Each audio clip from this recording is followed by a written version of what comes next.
조선시대 궁궐 안에서 살았던 여인들 중에 왕비만큼이나 드라마틱한 삶을 살았던 이들이 있습니다. 바로 후궁이죠.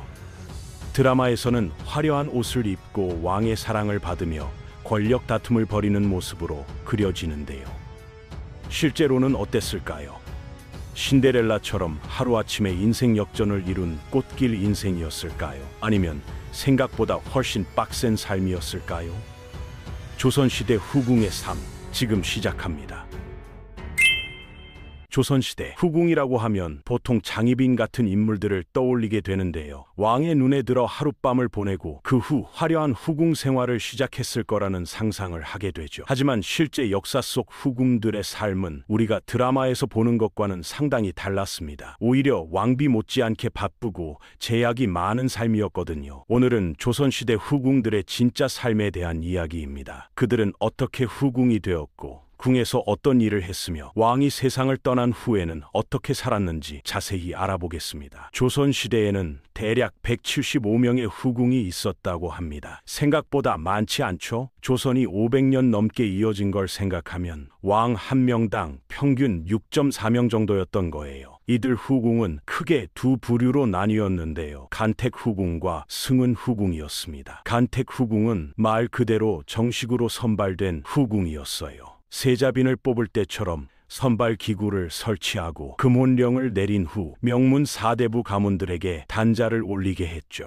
왕실 어른들의 심사를 거쳐 선발되는 공식적인 절차였던 거예요. 일종의 공채 같은 개념이었던 거죠. 반면 승은 후궁은 왕의 승은을 입어서 후궁이 된 경우였습니다. 궁녀, 노비, 기생 등 신분과 출신이 매우 다양했는데요. 심지어 과부도 있었어요. 장희빈, 장록수 같이 우리가 잘 아는 네임드 후궁들이 대부분 이쪽이었죠. 남들이 짝지어준 게 아니라 왕이 직접 선택한 사람이다 보니 드라마에서는 훨씬 더 로맨틱한 관계로 묘사되곤 합니다. 그럼 왕의 마음을 사로잡아 하룻밤을 함께 보내고 나면 바로 후궁이 됐을까요? 아니었습니다. 승은을 한두 번 입었다고 바로 후궁이 되는 건 아니었거든요. 정식으로 책봉을 받아야만 진짜 후궁이 될 수 있었죠. 후궁이 되지 못하더라도 승은을 받은 궁녀는 상궁으로 초고속 승진을 하기도 했는데요. 정석대로라면 상궁까지 올라가는데 무려 20-30년 정도 걸렸으니까요. 그리고 만약 왕의 아이까지 낳게 되면 더 높은 지위의 후궁으로 책봉될 수 있었습니다. 아이가 있느냐 없느냐가 정말 중요했던 거죠. 더 놀라운 건 후궁을 단 한 명도 두지 않은 왕도 있었다는 거예요. 경종은 몸이 너무 약해서, 순종은 일제에게 나라를 빼앗기기 직전이라 정신이 없어서 후궁을 두지 않았습니다. 그리고 현종의 경우는 좀 특별한데요. 와이프인 명성왕후가 워낙 강력한 카리스마를 가진 인물이었거든요. 명성왕후는 역대급 기강 잡는 왕비로 유명했습니다. 아들인 숙종도 그런 엄마를 좀 부담스러워했다고 하죠. 숙종이 왕이 된 후 명성왕후는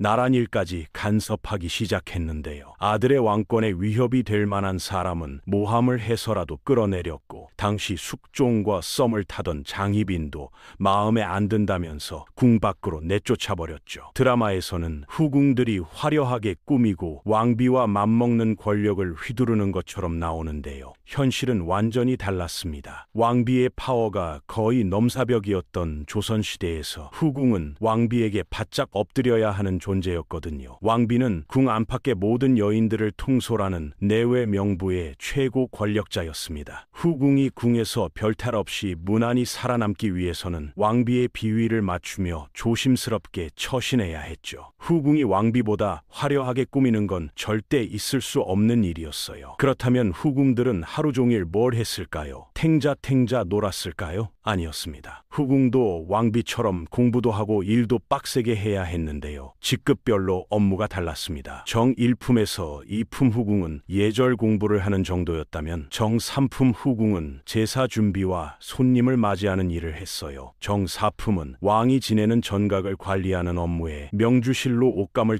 짜서 바쳐야 했죠. 내 남편이 왕인데 이런 잠일까지 해야 하나 싶지만 그게 현실이었던 거예요. 거예요. 그런데 실제로 후궁에서 왕비가 된 경우가 있었습니다. 성종의 후궁이었던 윤 씨의 이야기인데요. 공해 왕후가 세상을 떠나자 윤 씨가 왕비로 책봉됐죠. 책봉 당시 윤 씨는 마침 임신 중이었고 훗날 연산군의 어머니가 됩니다. 하지만 그녀의 인생 역전은 여기까지였습니다. 성종이 다른 후궁들과 지내는 날이 늘어나자 윤 씨는 질투에 불타올랐거든요. 후궁들을 저주했고 근처에 시체의 뼈를 묻어두고 독살 계획까지 세우던 중 성종에게 딱 걸리고 맙니다. 유명한 설화로는 화가 난 성종이 윤 씨의 생일날 다른 후궁에게 가버렸고 그 빡친 윤 씨가 남편의 얼굴을 핥히었다는 얘기도 있는데요. 진실은 알 수 없지만 결국 그녀는 폐위되고 맙니다. 궁에 온 지 7년, 왕비가 된 지 3년 만의 일이었죠. 이렇게 후궁에서 왕비가 되는 출세길은 숙종 때 완전히 막힙니다. 장희빈 사건으로 시기와 질투에 질려버린 숙종이 왕비 승진 금지법을 만들어버렸기 때문이죠. 이후로는 후궁이 아무리 왕의 총애를 받아도 왕비가 될 수 없었던 거예요. 그렇다면 왕이 세상을 떠나면 남은 후궁들은 어떻게 됐을까요? 후궁과 왕 사이에 어린 자식이 있으면 자식을 키운다는 명분으로 궁에 남을 수 있었습니다. 하지만 대부분의 경우 궁 밖으로 나가야만 했죠. 조선 초기의 후궁들은 왕이 죽으면 삭발을 하고 비구니가 되는 경우가 많았어요. 사찰에 들어가 왕의 명복을 빌었죠. 비구니가 되지 않은 후궁들은 한 집에 같이 모여 살면서 어느 정도 국가의 지원을 받았습니다. 관리도 쉽고 따로따로 집을 안 구해줘도 되니까 비용도 절감됐던 거예요. 후궁들이 모여 사는 이 집은 겉으로는 그냥 거주지였지만 사실 절과 비슷했습니다. 건물 안에 불상을 세워두고 종도 달았고 스님들도 수시로 초대했거든요. 말이 궁궐이지 실제로는 불교 시설이었던 거죠. 하지만 조선은 유교의 나라였잖아요. 대신들이